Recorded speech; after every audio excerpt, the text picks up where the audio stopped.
Hello everyone, আসসালামু আলাইকুম। আজ হলো যে আমি সেহরি করার পর আর সকালে ঘুমাই না।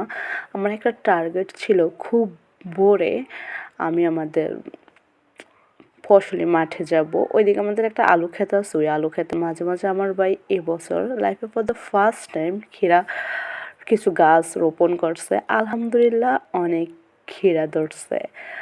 তো হলো যে সকাল সকাল মানে যখন দ্রু উঠে তখন মাঠে যেতে আমার ভালো লাগে না, কারণ তখন চারপাশে মানুষও বেশি থাকে।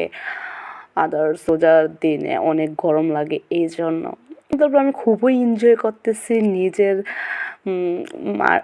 মাঠ থেকে এত টাটকা টাটকা ফসল নিজে তুলতেছি, এটা যে মজা না বলে বোঝানো যাবে না। আলহামদুলিল্লাহ।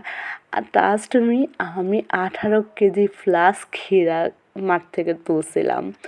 তারপরে হলো যে আমি তুলতে তুলতে কুয়াশা কেটে গিয়ে সূর্য ওঠা শুরু করছে। তারপর আমি আর একা একা পারতেছিলাম না, আমি আমার ভাইকে খবর দিয়েছিলাম। এই তো দেখতে যেমন সুন্দর ছিল, আলহামদুলিল্লাহ ক্ষীরাগুলো